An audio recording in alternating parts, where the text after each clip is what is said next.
the podcast inspired by the condition known as tuberous sclerosis complex, which causes benign tumors to grow in all the major organs of the body. This podcast is for those directly affected, parents, caregivers, anyone who's ever struggled to make sense of unimaginable circumstances and find a way. My name is Jill Woodworth, and I am your host. Buckle up. We're going for a ride outside the box, off the grid, down many a rabbit hole, and back as we wrangle a way to case manage and stay sane. Talk about it, compare notes, find the experts, pick their brains. No magic bullet, but we are not alone.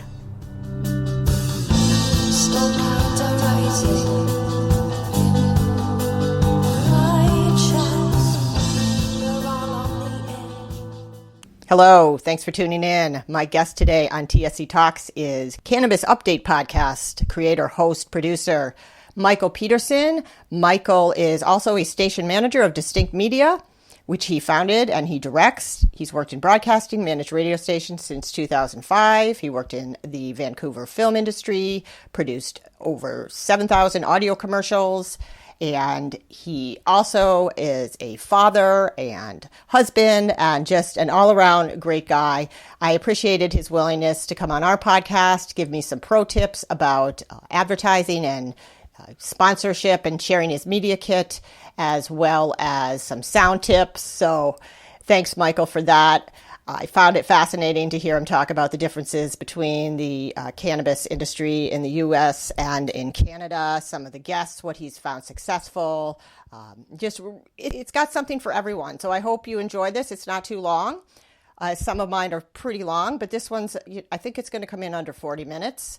I also want to announce that Daniel Price, who was a previous guest on the podcast, he's an adult living with TSC, adopted, LGBTQ community member, TSC advocate extraordinaire, is going to help us with our Instagram platform. He already started. He's going to be posting more TSC related content that he develops and posting our regular TSC Talks podcast posts and cannabis content and mental health content, all the different subject matter that we're going to be jumping into in the future and currently. So thanks, Daniel. We're looking forward to seeing more from you. Welcome to the team. And I think that's about it that I have to say. So I'm going to turn it over to Michael. Thanks again for being on and for helping me out and your awesome podcast in Canada, Cannabis Update Podcast. You can Google it. It's on all the platforms. Again, he is got a great background in broadcasting, and the quality of this one, sound-wise and content-wise, is phenomenal. So take it away, Mike. So thanks for doing this. I have Michael Pedersen here on the podcast, and I kind of bumped it. I saw you on LinkedIn and looked up your stuff, and we talked, and you were probably the first person that I've talked to that knew what the Duncan Trussell podcast was. So it's a great podcast. No problem. I know. Yeah, and being you're doing a podcast in Canada, Cannabis Update Podcast, and you talk to people across the industry. Mm-hmm. I listened to 2 of your podcasts. I listened to the most recent one, loved it. The first name started with a B. Berinda Rissotti. Yes. Bit of an entrepreneur. Wow. Yeah, a bit. Amazing. Yeah. Yeah, I love what you're doing and excited to hear more. So cool. You want to introduce yourself and tell me a little bit about your background and whatnot? Yeah, sure. My name's Michael Pedersen, as you said. My day job is I general manage a radio station in Calgary, Alberta, Canada. So my background is in production. So naturally, podcasting is something that I liked originally. Like I like listening to them. And when the whole business of cannabis in Canada started to evolve and grow, I saw a need for a podcast that sort of interviewed industry players. So with my production background and with my interest in the cannabis space, I thought, well, this is perfect. Why don't I just jump in and start? So that's really why I started. And I had friends who were investing in cannabis stocks in Canada. And when I looked into it, I thought, well, there's got to be a podcast out there I can listen to where I can learn about the companies. And there wasn't. And I thought, oh geez, I get better do something here. So that's kind of like how I started, and the podcast has evolved over time. Now it's a little bit more culture, not always business. Some science. I try to really get into the individual, the personalities of the people in the space, so people get to know who's kind of steering the ship in these companies. A little bit more than simply numbers and figures. Sometimes it's like, where do you come from? What are your hobbies? It could be anything, but like, who are these CEOs that we're all investing in and we're all interested in? And that's kind of where I go. Absolutely.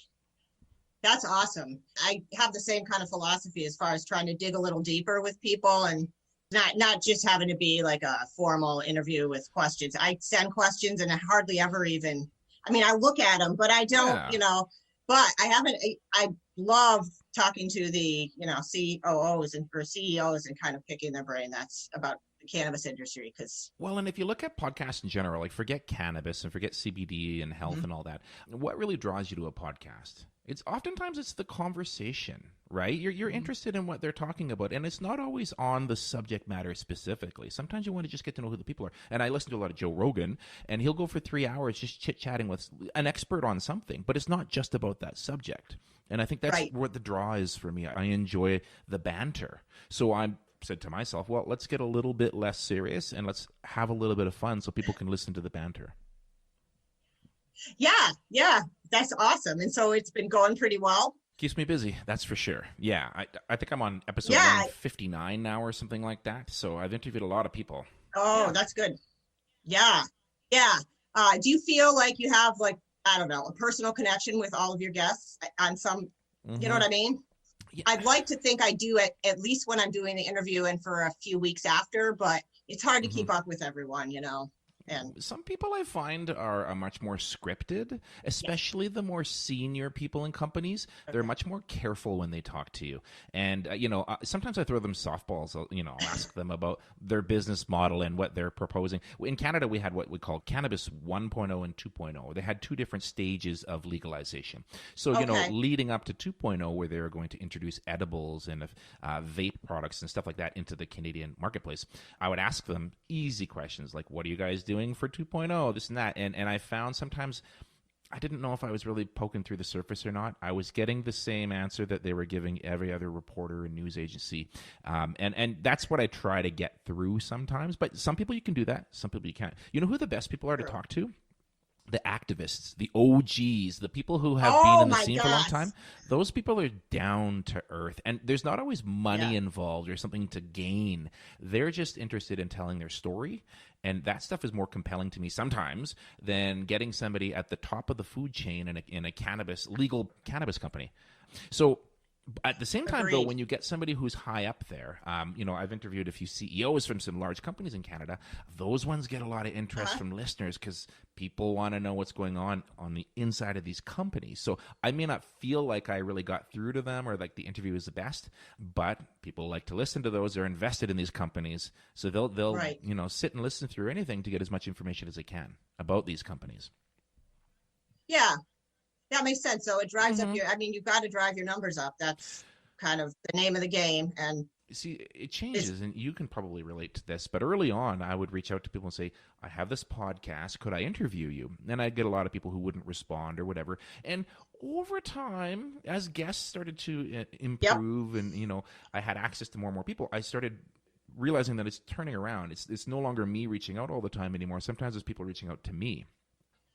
That was a game changer for sure. So some people I've been asking for 2 years for interviews, and I've just got an interview with them in December, like finally after 2 years. But I think part of it is they have to get to know who you are. They have to see that you're real and not some fly-by-night podcast is going to, dissolve in a month or two. They have to know that you know what you're talking about. And that's fair. I respect that. But it's a bit of an evolution. True. Yeah. Yeah, and there's just a lot of variables involved. I find mine, it's really hard to get numbers up because I started out with a very niche topic subject. A rare disease is rare enough. And then, talking to that speaking to that community is just even cannabis itself kind of pigeonholes you a bit. Like my wife is a big supporter of my podcast. She's always like, go out there and do it. And when I do conventions and stuff, I'll try to do them live in front of people. And she's always saying, like, if you could open up a bit and do a bit more than just cannabis all the time, you'd probably draw more people. And that's one of the reasons why I try to have more banter as well, because when it's strictly cannabis, some people, if they're shooting through their Apple podcast app and they're like, cannabis, I don't want cannabis. But if there was talk of cannabis and the business of cannabis or health in cannabis, but it also has other elements to bring to the table, I think there's more for people then. That's good to know. Because I'm kind of going into special needs. And then, I've got TBI now, people from the TBI community. There's a lot of ways to dip into cannabis and kind of expand it with all the areas that it touches. So yeah, I think you have to be mindful of that. You do. And engaging people, getting to know what else they do besides spit out answers to questions. So that's right. So just interested in your background it looks like you went to Japan. Tell me a little bit about your history getting into broadcasting, Well, I'm an old guy. I've lived a long life. You don't look old. Come on. Yeah, I lived in Japan for about 3.5 years, but I mean, that was then, this is now. I guess my main focus in this day and age is my broadcasting career. I'm not on air. I'm actually manager, as I mentioned, but I'm around it and I'm familiar with it. I coach people and train people, and I did go to broadcasting and journalism school. So I'm fairly knowledgeable about, I guess, how to talk to people and how to draw up questions and how to, engage people. So that's really why I naturally fell into this. I started off actually in film, doing post-production editing, and that was really cut and dry. I did that for a few years and realized I don't think I want to have to pay the bills for the rest of my life doing this contract by contract. And as an audio person specifically, you're at the bottom of the food chain in any film industry, right? You're always waiting for the project, and it always comes late, and they always run out of budget, and you're the last person, and they want you to turn it over right away. And sometimes it's like lipstick on a pig. It's like it comes and it sounds terrible, and they're like, make it good, and we need it tomorrow morning because we're already a month behind. And by the way, we ran out of budget, so we're going to pay you if the movie makes money. And you're like, oh my God. So yeah, I went into radio because I wanted a paycheck. I wanted stability. Got it. And I'm actually happy I did it. Radio is a funny business, though, because there are those who say, well, now does radio have a future? And I believe that it does, but I believe it's going to change a lot. I mean, everybody has phones and apps and stuff. So, with our company, we like to call ourselves a media company that has the advantage of also having a radio license. Like, we're no longer just a radio station. We have to be everywhere all the time.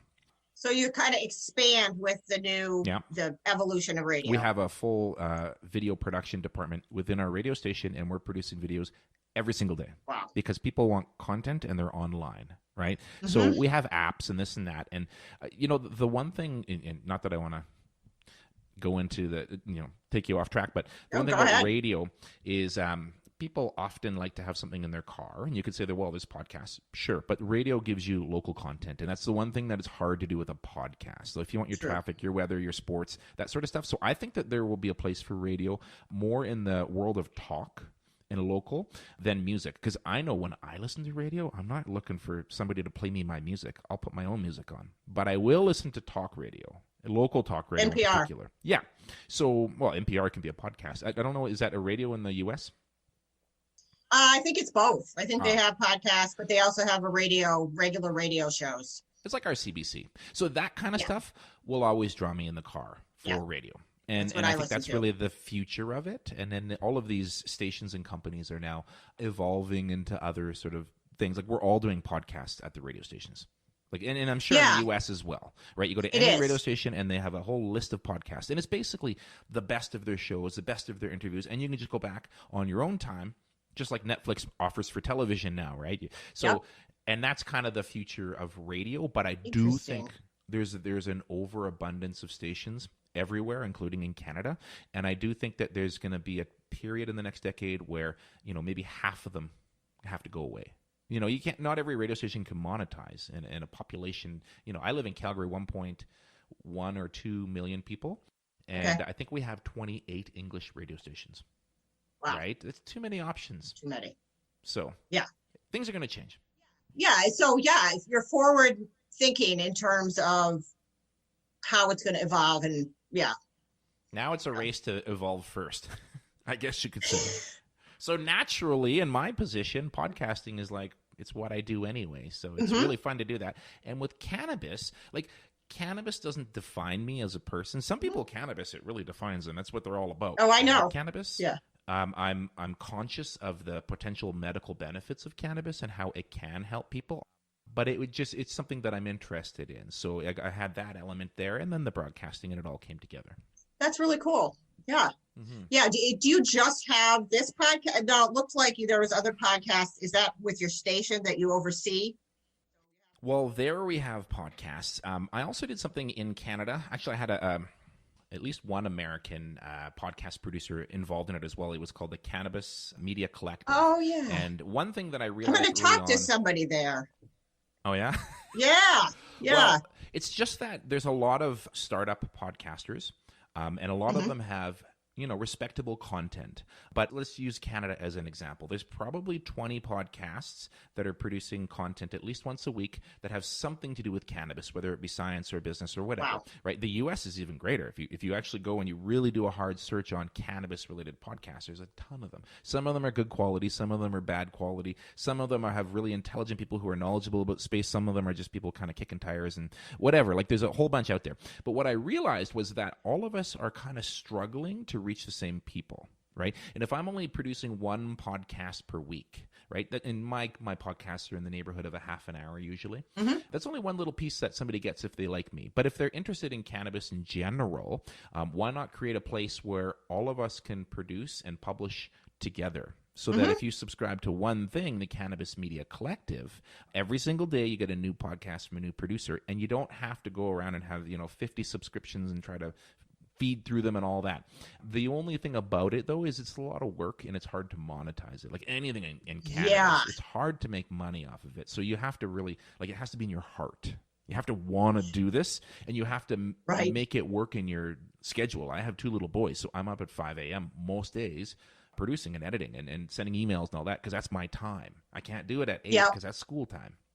Yep. Yeah. I'm right there with you. Yeah. You do have to, and the monetizing thing, we've kind of stepped away from that. We're kind of working on side projects just because in the evolution of what we've been doing, we've kind of shifted and have our feet in different places. So some of the side projects might be more revenue generating, knock on wood, than the actual podcasting. But I think that's been the whole thing, is like trying thing after thing to figure out monetization and but also feeling like I am not going to put this down. I have things that need to come out. Well, one of the obstacles we have in Canada is the restrictions on advertising. Oh, really? Because, it's a potentially multi-billion-dollar business, and these companies are not allowed to advertise.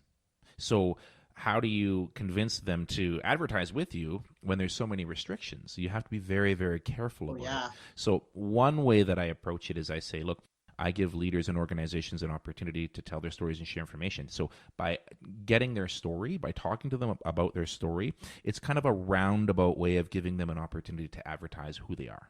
Yeah. And that's kind of the relationship we have. We don't call it advertising, but in many ways, I'm helping them brand to my listener base. Yeah, I think that's kind of where we're headed. It's still, we're still kind of building that credibility and just starting to have people come and say, hey, I'm interested in being on, which is awesome. I don't have to scramble for guests anymore. Yeah. But wow. Well, talking about what you said about, we were talking about things changing and now people reach out to us a little bit more than us only reaching out to them. But now I find that I registered as a journalist, as a cannabis journalist on a few sites, just to help get the word out that I do this. And now I get a lot of PR agencies out of places like New York and Los Angeles, and they're all saying, hey, I represent this multi-million-dollar CBD company, and the CEO is launching what will be the best products and all blah, blah, blah. You hear the whole song and dance, right? And I say, okay, fine.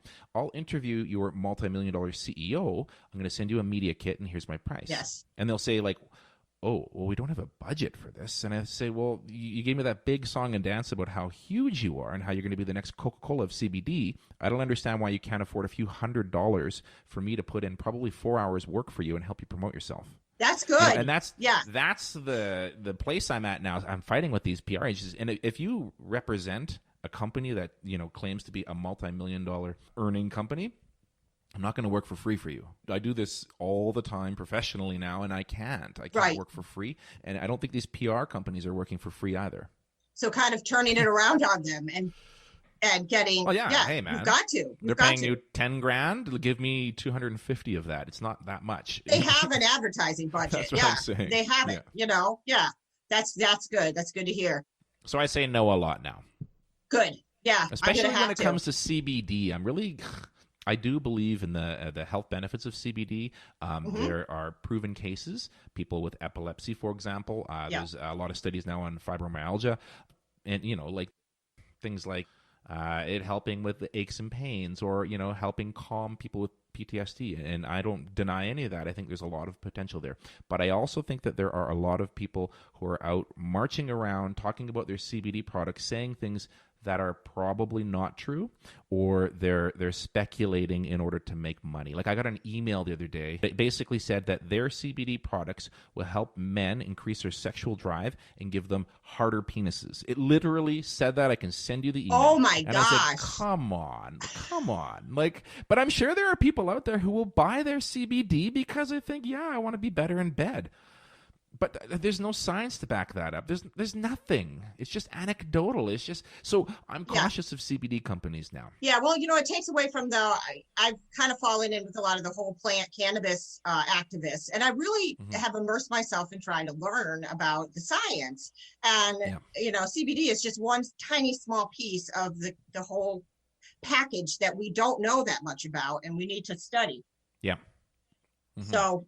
Well, I think that we're in a very, very interesting place in, as far as science that surrounds the cannabis plant is concerned, and I speak for Canada, and I think the U.S. is the same. We've been prohibited since like the 1920s. Like people haven't even in controlled laboratory environments have not been allowed by law to even look at the plant, which is bonkers. But now that that's all changing, and we have a lot of extremely qualified PhDs, chemists that are really looking at it on a molecular level, I think you're going to see in the next decade a lot of change in the medical environment. But unfortunately, it could turn out that pharmaceutical companies buy up all the technology, trademark everything, and turn around and sell it to you at a profit all over again.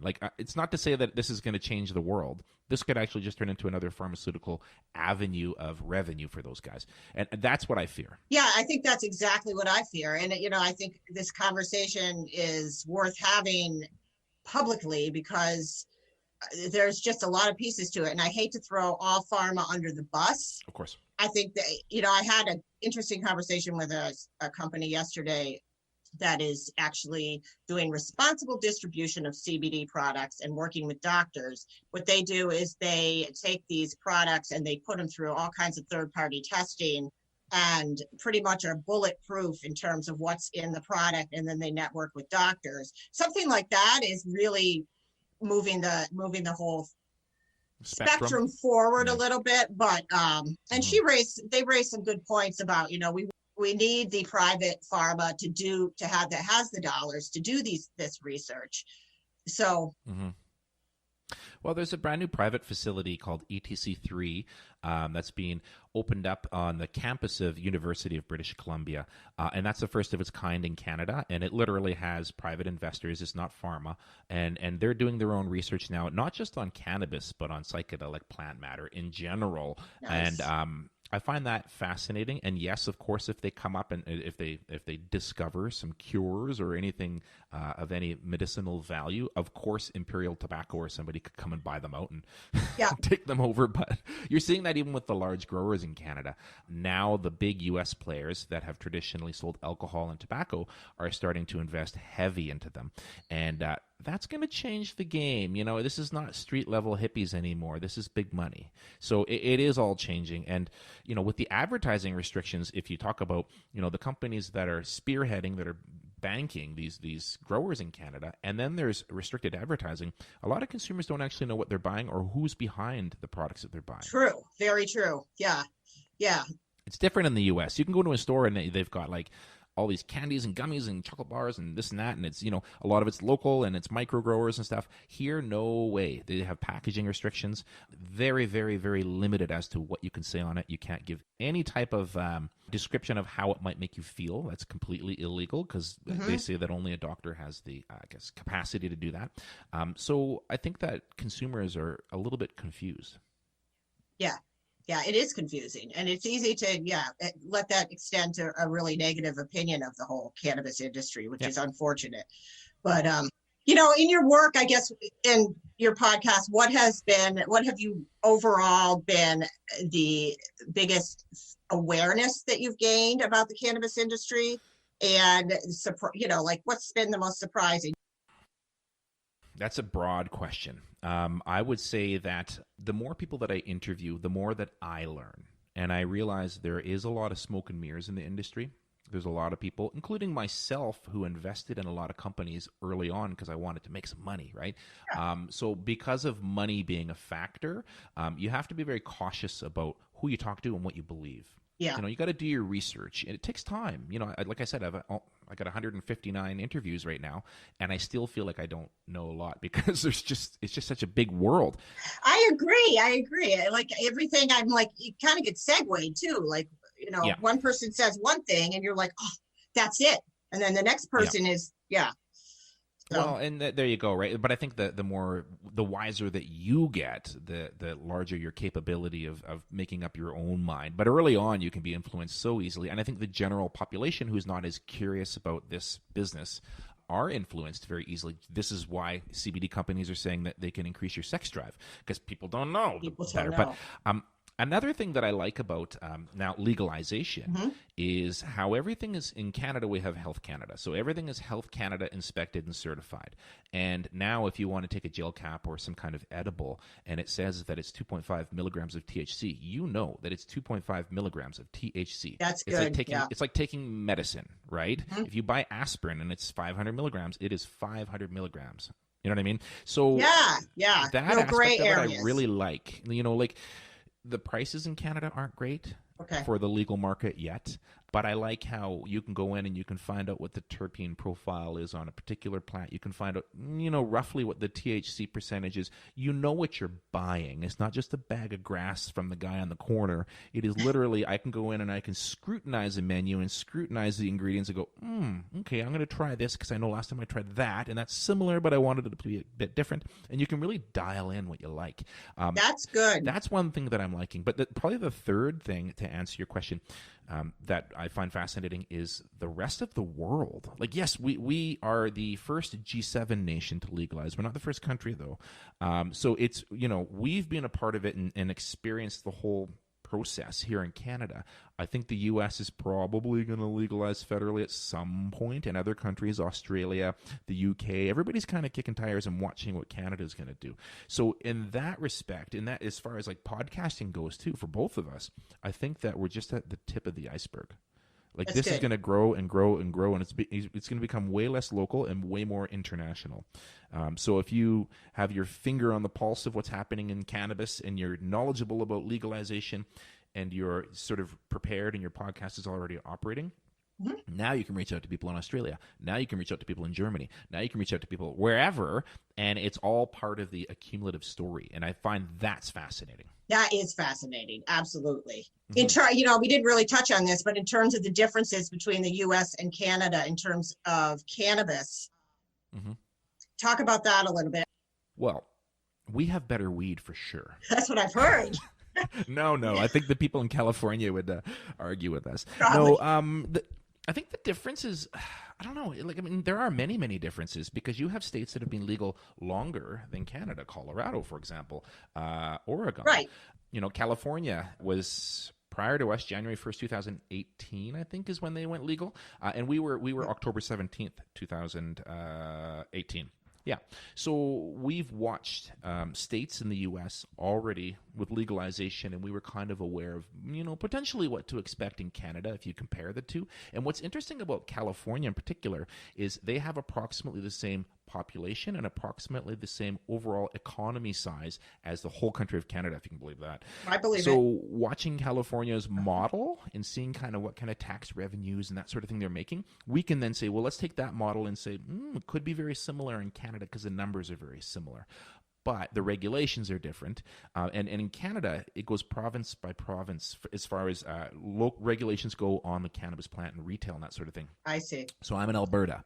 And within a year in Alberta, we had 350 stores in our province. 350 with a population of about 3 million in the whole province. Okay, you take British Columbia, which has a way larger population, a way longer history of cannabis culture, so much great legacy market cannabis has grown there to this day, and they're super restrictive. They're just starting to roll stores out now, and it's crazy.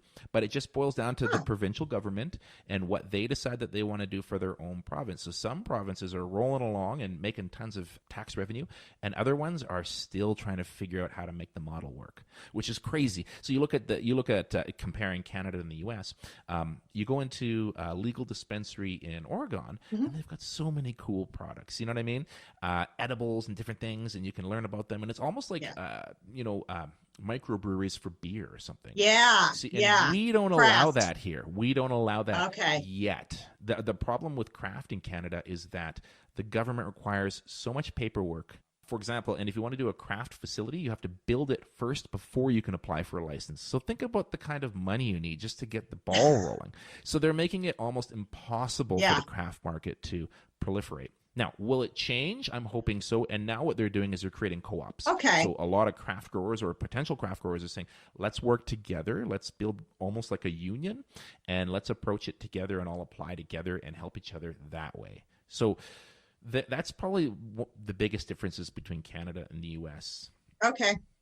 That's really helpful. In terms of the medical field, and do you have you had any interviews where they're talking about? I don't know. It's a problem, I think, for the medical industry because there's no endocannabinoid system taught in medical school. So yeah. We do have clinics in Canada in most of our major cities now that specialize in diagnosing and prescribing cannabis-related medicine. Yeah. Okay. They tend to be more on the private end because we have social medicine here in Canada. But you can go in there and they have doctors who are making their best efforts to be knowledgeable about cannabis as medicine. Okay.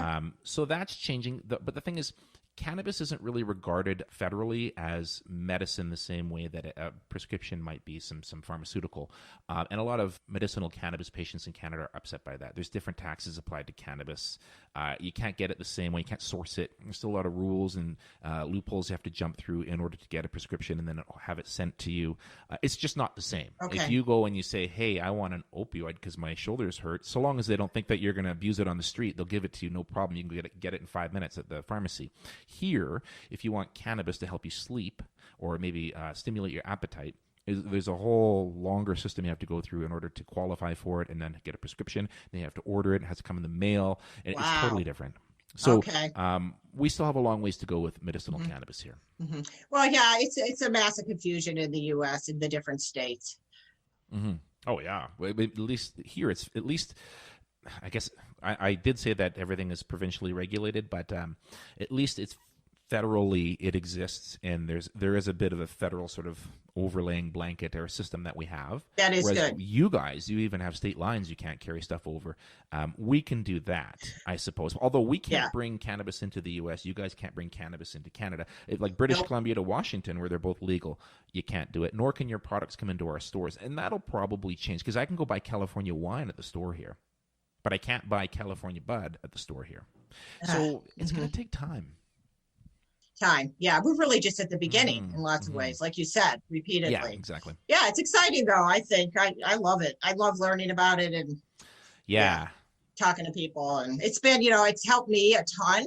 And, like you said, I'm not like thinking it's a panacea, but I see it personally as more hopeful than a lot of the pharmaceuticals, especially in the mental health area. I see a lot of potential, now with psilocybin, they're starting to do studies on that. This whole these plant medicines, and I think a lot of medicines originated from plants, so not to be too like, oh, this is plant medicine and this isn't. Just kind of thinking outside the box with these substances. And a lot of the preconceptions that we've had about the cannabis plant, the stigma, it's going to take time for that to go away. It will. And, like anything else, one thing that someone said to me a while back was anything at the wrong dose can kill you. Anything. Right. You can have too much water and die. Yeah.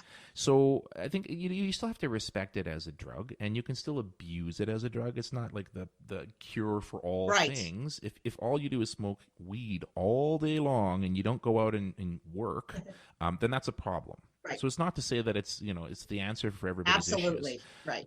But I think that if you intelligently consume cannabis, should that be your thing, it can help you, like you say, mental health, PTSD, help you sleep, all the cliche stoner stuff that we used to always joke about. Well, those are real things that can help people. If you're getting cancer treatment and you have no appetite, guess what? Cannabis might help you. Right. It's not just you're not just eating a bag of chips because you're a stoner. You might actually be able to sit down and eat and feel good about it with cannabis, and that's what I think is incredibly fascinating. Absolutely, yeah. The science of it is fascinating, and the act. Yeah, I don't need to wax poetic on that. So,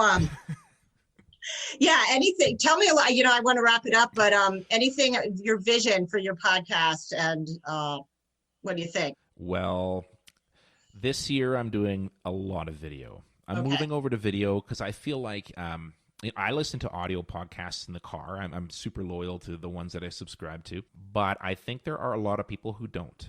And a lot of people are online and they're on social, but they may not actually subscribe to audio podcasts. So I'm creating video content. I'm asking every single person that I interview now, can I Skype you? Can I do this? So that I have that content as well. It's a little bit more complicated to edit. But at the end of the day, I think if you're out there in more places, people will discover you. And I think there's going to be a tipping point for all of us. If you stick with this and you keep on doing it and you improve as a podcaster, interviewer, I think you get to a tipping point where people will go, yeah, man, this person has enough contact with the people we want to hear from, maybe has enough knowledge to at least engage someone in a conversation, because I'm certainly no expert. But I can talk enough about the subject now that I think I can talk to anyone and at least understand them. And there could be a tipping point for any of us where we go, okay, now you've gone from 100 plays or 500 plays to 5,000 plays or 10,000 plays. And it's not about, like in Facebook we say, oh, it's all about likes. How many likes did you get? It's not about just plays, but I think if you're going to do this and be serious about it, you do want people to appreciate the product you're putting out. Absolutely. It's a lot of work. It's podcasting is a lot. It's easy access, but to do over time and to have any kind of a following, it takes a lot of pieces. Absolutely. So, I'm impressed with your podcast. Really great job. I appreciate it. I listen to yours too, and I like them as well. I'll definitely subscribe. Oh, thank you.